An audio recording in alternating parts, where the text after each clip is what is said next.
This is an auto-narrated audiobook generated by Google. Livro: Anos de Prosa a Gratidão o Arrependimento. Por Camilo Castelo Branco. Capítulo 1 Anos de Prosa. Discurso proemial. Altíssima é a missão do escritor, e a do romancista principalmente. O mestre Inácio da Cartilha Velha, a moldurada às necessidades do século, é o romancista. Mal hajam os sacerdotes das letras derrancadas, que vendem peçonha em lindos cristais, e desfloram as almas em luxuriante florescência da sua primavera. O mau romance tem afistulado as entranhas deste país. Não há fibra direita no coração da mulher que bebeu a morte, e pior que a morte, algumas dezenas de galicismos no que por AHI se escreve e copia. O anjo da inocência foge de certos livros, como os editores de certos autores. A candura virginal de uma menina de 15 anos é a coisa mais equivocada deste mundo, se a menina leu coisa em que os pedagogos do coração a ensinaram a conhecer-se, antes que a experiência a doutrinasse. Para cúmulo de infortúnio, Portugal é um país onde se está lendo muito. Acontece aos estômagos famintos, quando se lhes depara alimento bom ou mau, assimilarem-no com tamanha sofreguidão, que o encruamento do bolo e o marasmo são inevitáveis. Assim e por igual teor, quando os lúculos e apícios das letras expõem a voracidade pública às suas iguarias estragadas, a fome de aprender a vida nos romances, locupleta-se com tamanha intemperança, que o resultado e as dispepsias espirituais, tormento de angustias vomitivas, que fazem descer o coração ao lugar do estômago, e subir o estômago ao lugar do coração. Eu tenho assistido a esta deslocação de vísceras com lágrimas nos olhos, enxutos para tudo o mais.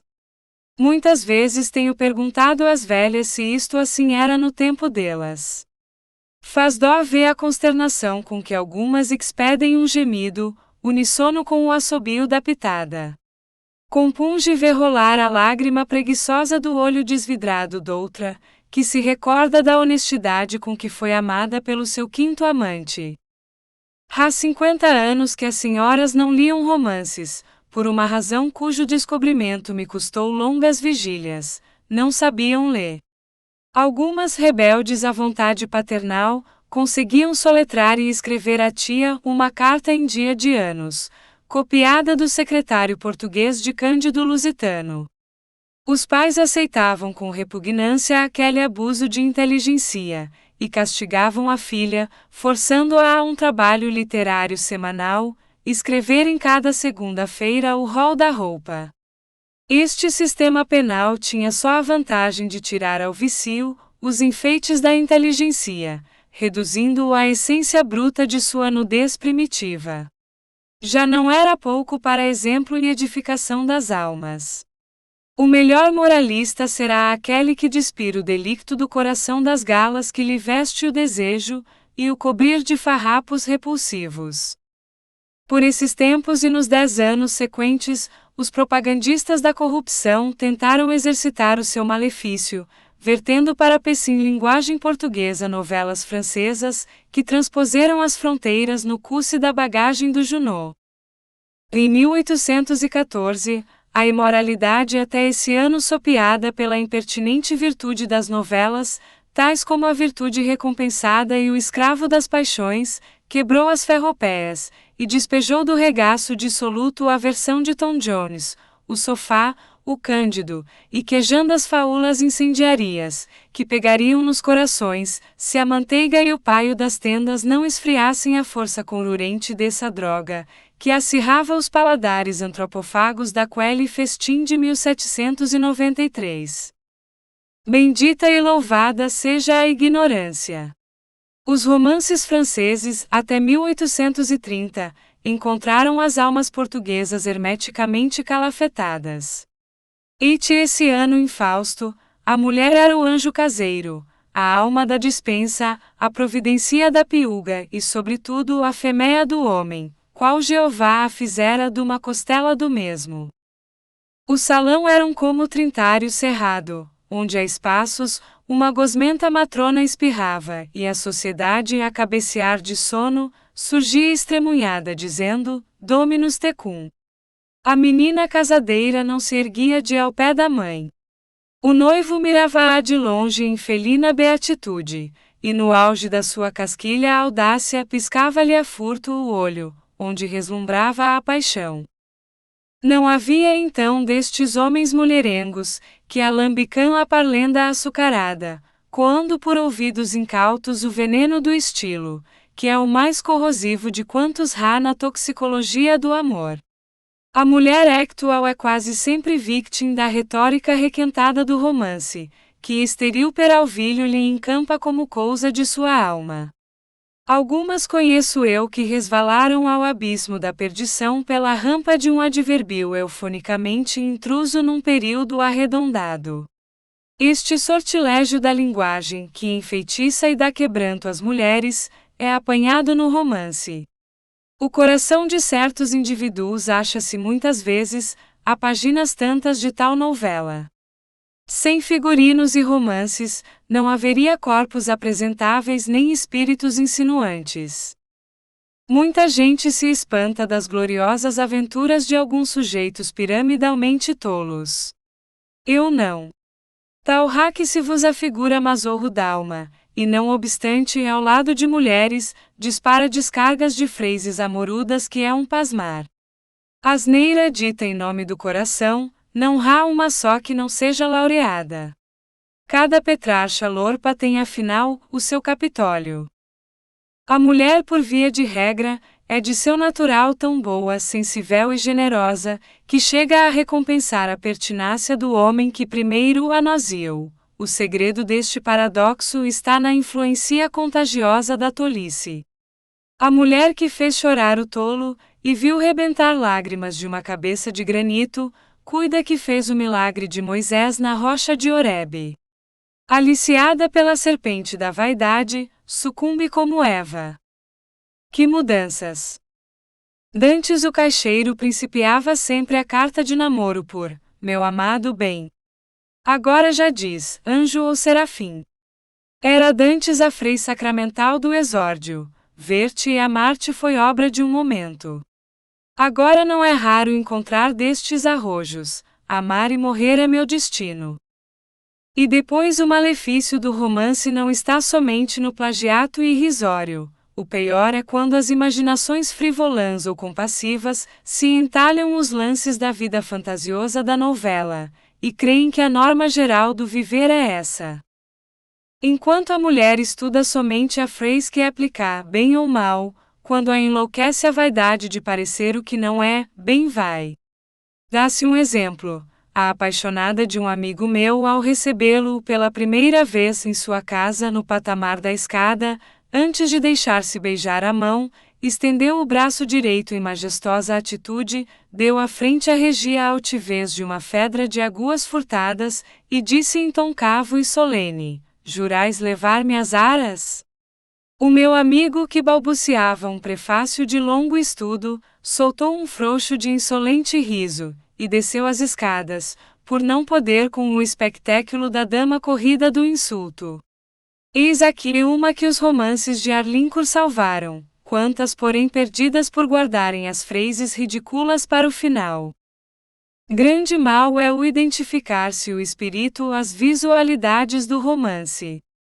Quando a leitora se ri das crendices da sua infância e dos absurdos princípios que lhe apoicaram o imaginário voar do espírito, vêm-lhe os enfados, o escutar as mentiras do coração que se emancipa, o crer que a vida passada foi apenas um vegetar do vulgo, e que o viver da alma assim, será como o do arbusto bravio que dá flores sem aroma, e frutos sem sabor. Seja outra vez bendita e louvada a ignorância de nossas mães, e nossas irmãs e nossas esposas.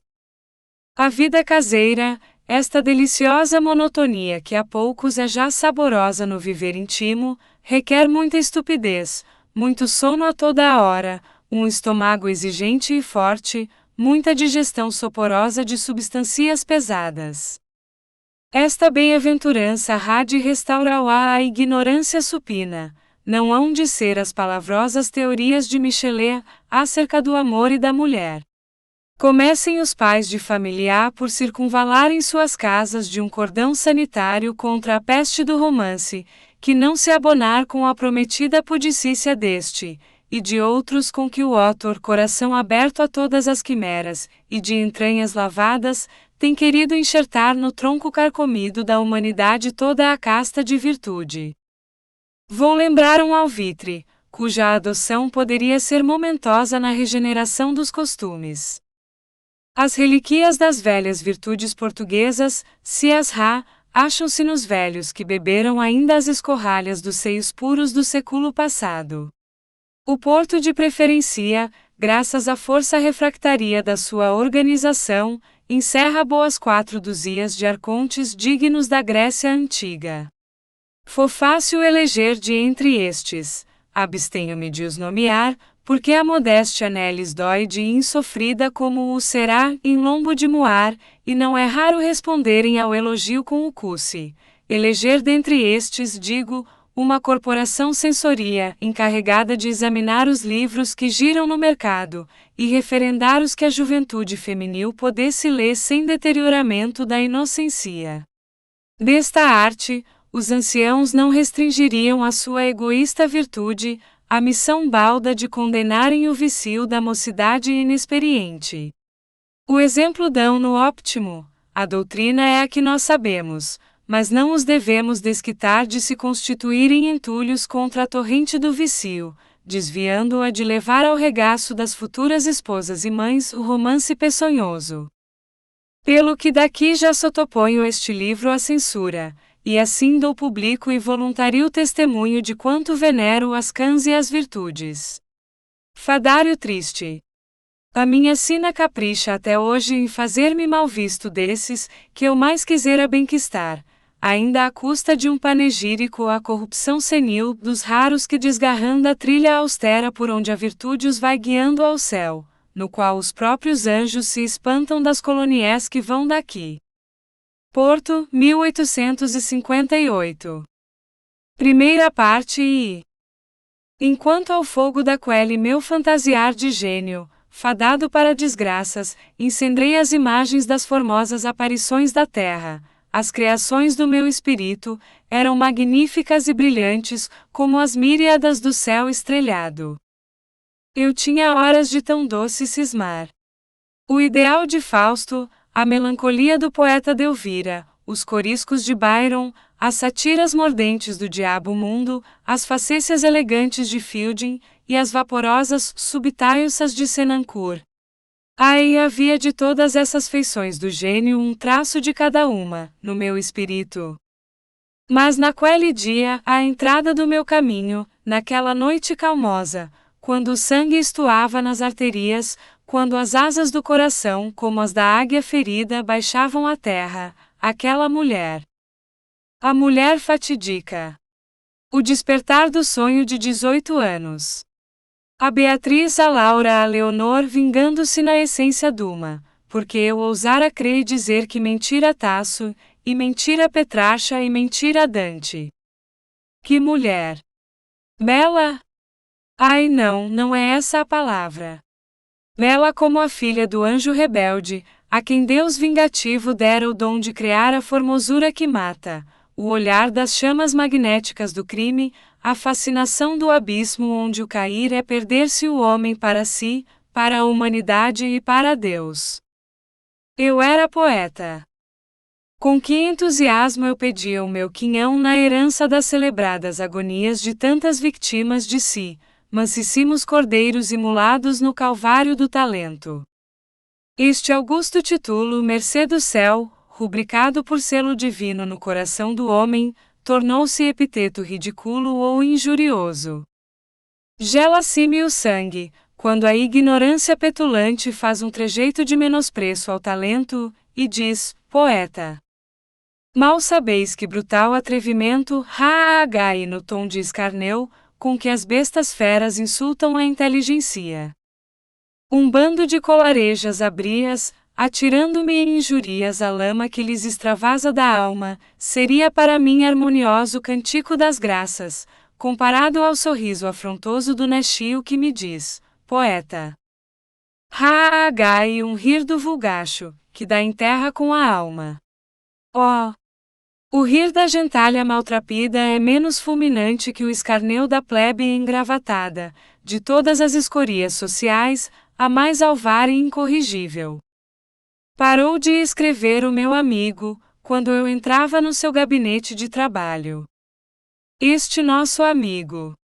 Consinta o leitor à apresentação, e de amigo logo, porque eu sei que ele o é de conhecidos e desconhecidos, tirante os estúpidos maus.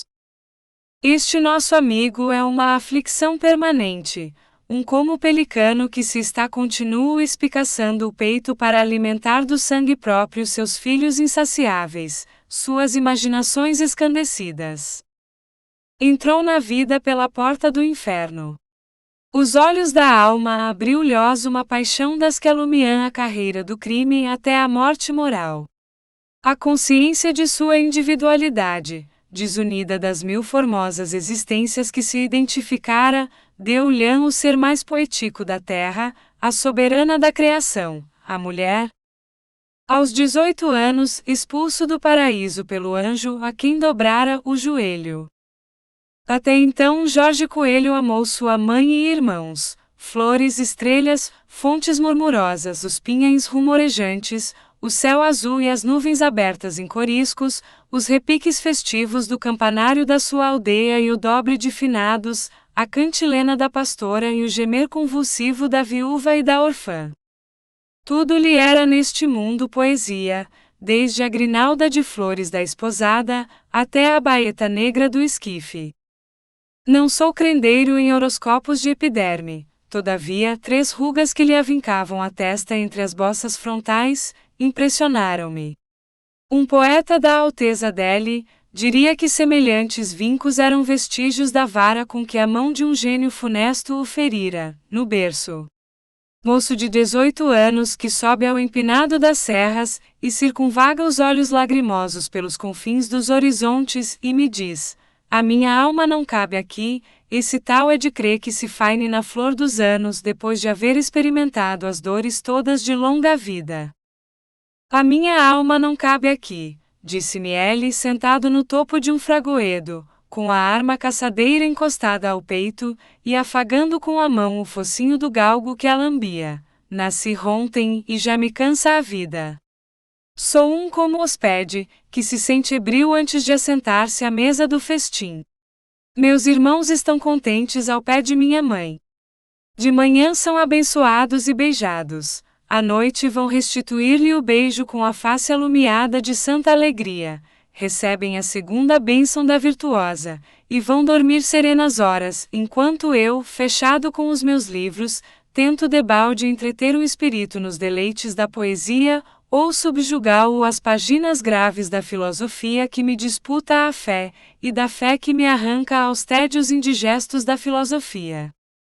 Nunca saíste daqui, interrompi, suspeitando da candura de Jorge neste tecido de palavras presumidas.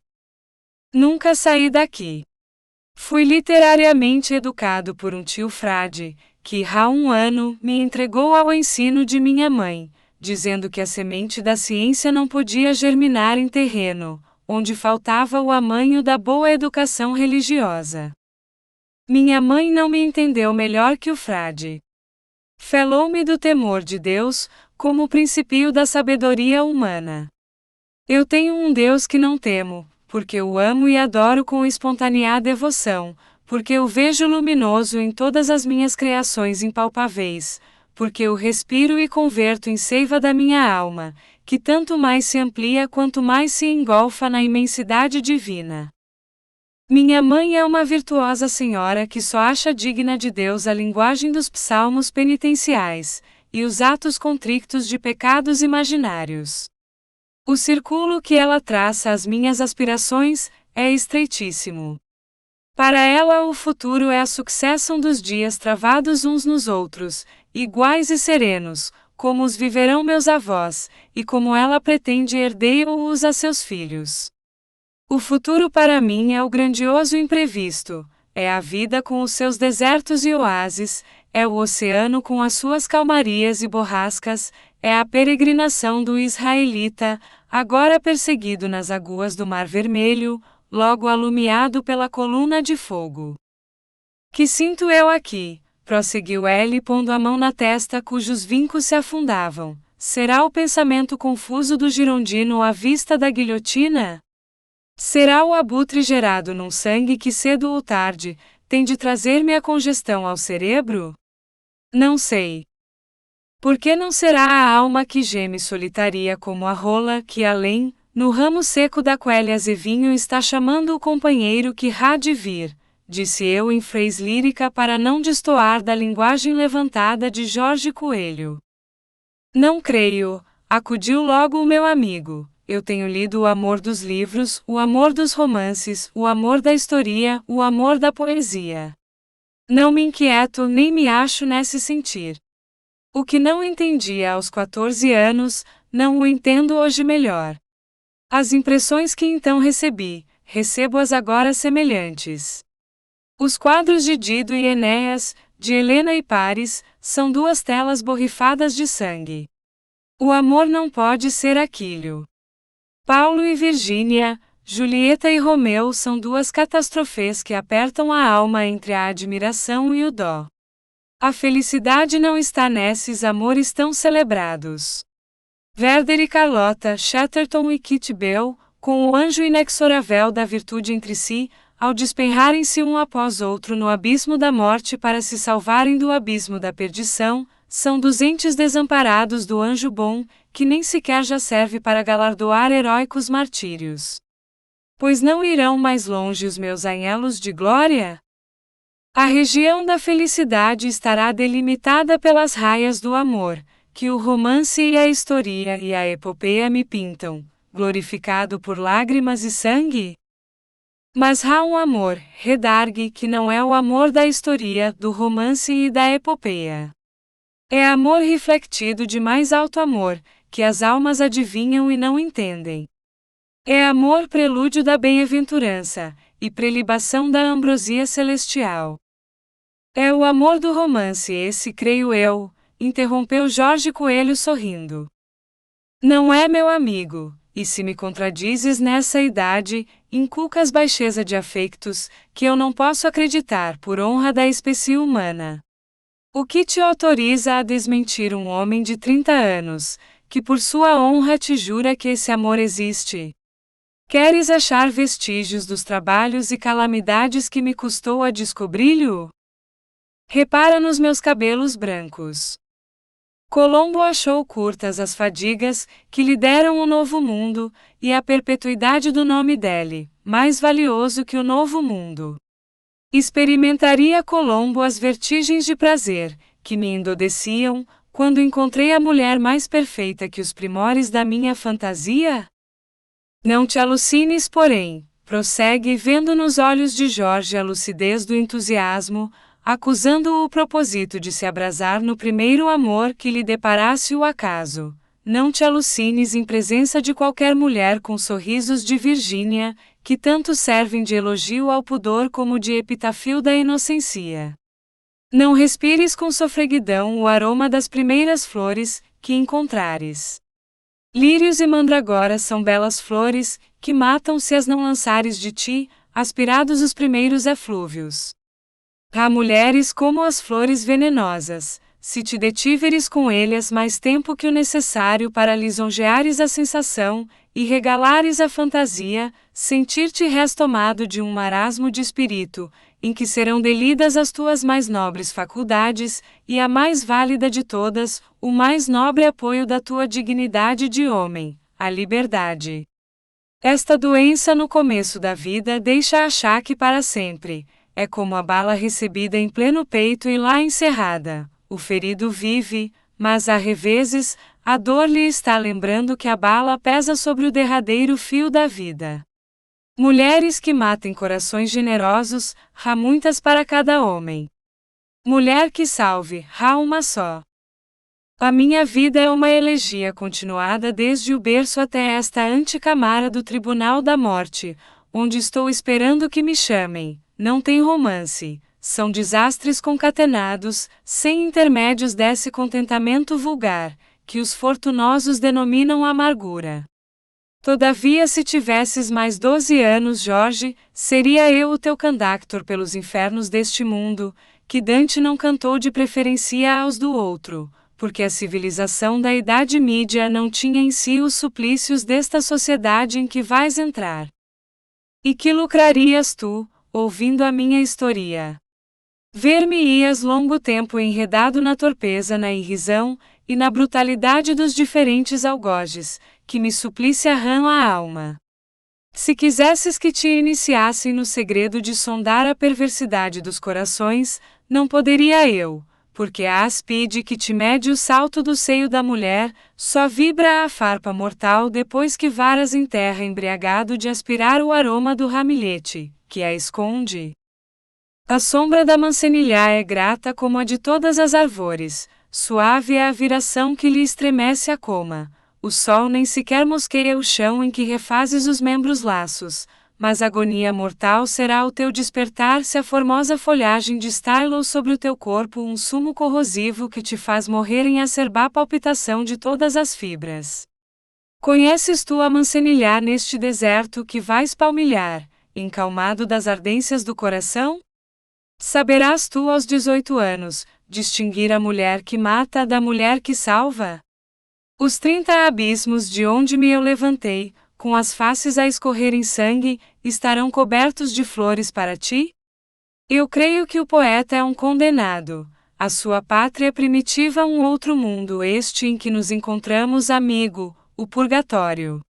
Que montam os sufragios do padecente experimentado para te remir. Nada. Cumpre a sentença porque é intransitivo o calix. Decorrido um ano encontrei Jorge Coelho, não vos direi aonde porque há repugnância em deslocar uma cena, quando a verdade não pode por motivos sagrados, ser dita à curiosidade malevola. Encontrei-o escrevendo os períodos iniciais deste capítulo. Outros de igual azedume assignados por ele, me haviam denunciado a residência desse moço, na terra, em que eu, de passagem, assentara a minha barraca de boêmio.